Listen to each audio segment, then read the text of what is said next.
Hey there, it's Kelly Murray, your sleep coach, and today I want to talk specifically to all those women out there in their 40s who are struggling to get enough sleep. That is the age when I started experiencing sleep difficulties. Every single night, despite how much meditation I did, how long I stayed off my phone before bed, I still woke up at 3 o'clock in the morning every single night for a couple hours. And on really bad nights, I wouldn't fall back to sleep at all. And I was so frustrated because I was doing all the right things, but still wasn't able to sleep. And that's when I discovered that my sleep had less to do with my behaviors and more to do with this little thing I was going through called perimenopause. So if you too are in your 40s doing all the right things, but still unable to sleep, this video is for you. I'm gonna first talk about what perimenopause is, why it causes sleep issues, and what you can do to combat it. So if you've never heard of perimenopause, don't worry, I'm gonna break down exactly what's happening. So it is the time leading up to menopause. And I'm sure you've heard of menopause, but just as a reminder, what it is when you stop menstruating.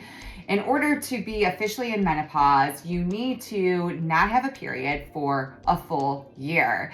And during that time leading up to menopause, when you're in perimenopause, your periods start to become irregular. That's because your body's producing less estrogen and progesterone, the hormones that regulate our reproductive cycle. So the time frame you are officially in perimenopause is gonna vary. Some women, the change happens within months. Others, it can take up to 10 to 15 years. But the average duration of perimenopause is around 4 years. And as I'm sure you know, menopause usually happens somewhere in your early 50s. So that means you're typically in perimenopause in your mid to late 40s. However, as I mentioned before, it can last about a decade. So that means perimenopause for some women may start in their late 30s. So I'm sure your next question is, how do I know when I'm in perimenopause? So let me break down some of the symptoms. So the first being irregular periods. You may have a shortened cycle during perimenopause where you have more frequent periods, or you may skip periods altogether. Your flow may become heavier or even lighter. It just depends on your body, but you're likely gonna see a combination of all of the above. In addition, when you're going through perimenopause, you may experience vaginal dryness, hot flashes, mood swings, lots of fun stuff, let me tell you. And of course, one of the symptoms that we're going to explore today is insomnia. And insomnia is very common during perimenopause.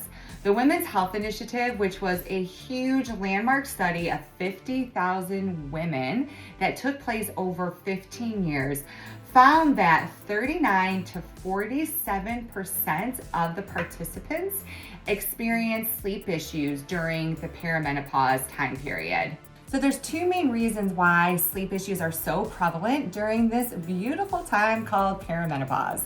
The first being estrogen dominance, and then the second, insulin resistance. So let's first talk about estrogen dominance a little bit. So estrogen is a very proliferative hormone. It helps our follicles grow as well as our endometrium. It also helps us to build bone. It plays a role in cardiovascular health as well as thermoregulation. And then on the opposite end of the spectrum, progesterone is a little bit more of a taming hormone. So first, progesterone takes over to help prepare the endometrial lining by making it more vascular after it has been grown by estrogen. In addition, when we get pregnant, progesterone tells our uterus to relax and prevents contraction so that we can maintain our pregnancy. And then last but not least, it sends signals to our brain to stop the reproductive cycle. It tells our body that we're pregnant. And then last but not least, the reason why we start to see issues with estrogen dominance during perimenopause is that progesterone is a very calming hormone. And it is the first hormone that begins to decline during perimenopause. So as a result, our estrogen and progesterone becomes out of whack.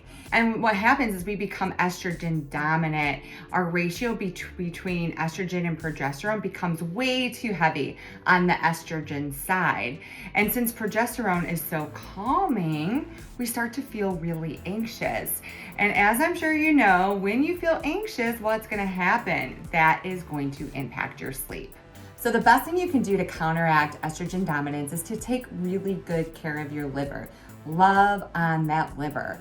That's because our liver helps our body to metabolize estrogen so that it can be cleared from our system.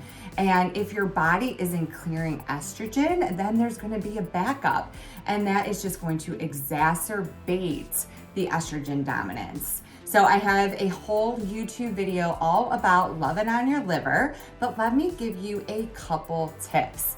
So first, you want to reduce your toxic load. And one of the big drivers of toxicity in our systems is consuming alcohol. I know, I'm such a Debbie Downer, but that's probably one of the reasons why you find as you age, you're having a hard time holding your liquor, is because your liver becomes more backed up with age. So what I recommend that my clients do is to just drink on special occasions.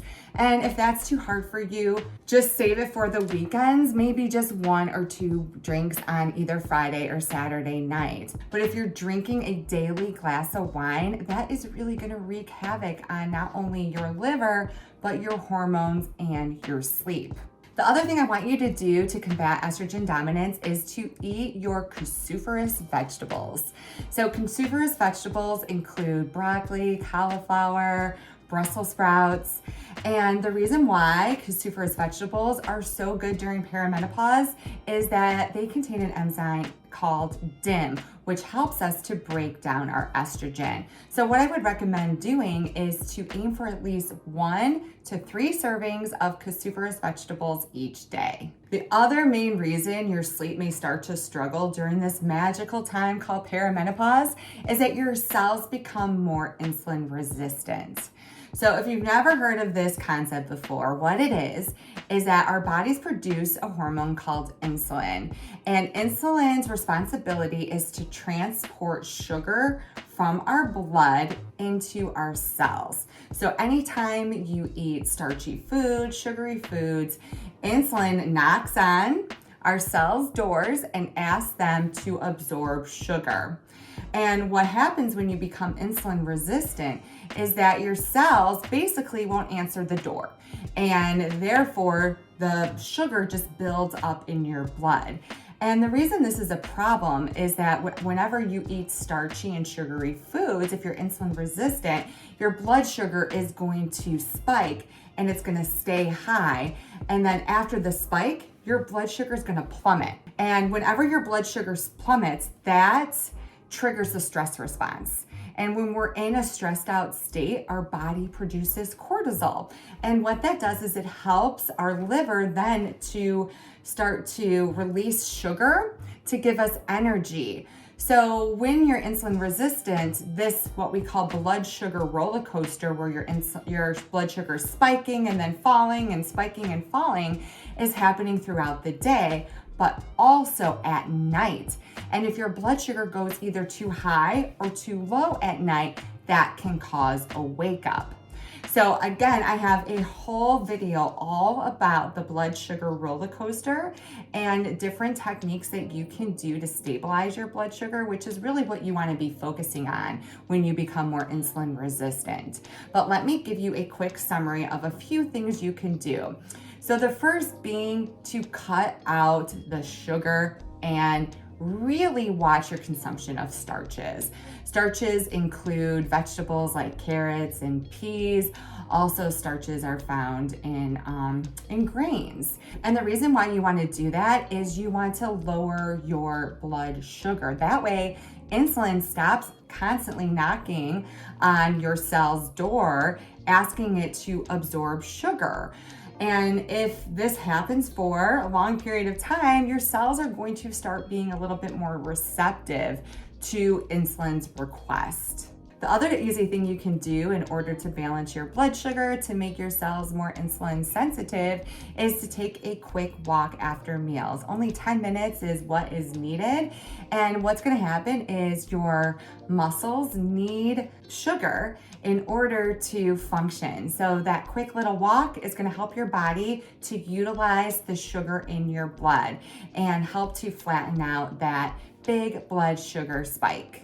So I hope you found this information helpful. This is just the tip of the iceberg as to different techniques that you can start to employ in order to negate the negative effects of perimenopause, especially when it comes to your sleep. I plan on recording more videos to dive into these techniques, but if you are in the trenches when it comes to perimenopause and your sleep is suffering, I would highly recommend reaching out because we can work together to get you through this time period through functional testing. It's going to allow us to take an assessment of your current hormone balance to see if indeed you are estrogen dominant. Also your liver health and your gut health. Gut health is really important when it comes to hormone balance and much more. If you're interested in working one-on-one with me, head to my website, Kelly Murray Adult Sleep, and you can set up a complimentary 30-minute discovery call to learn more.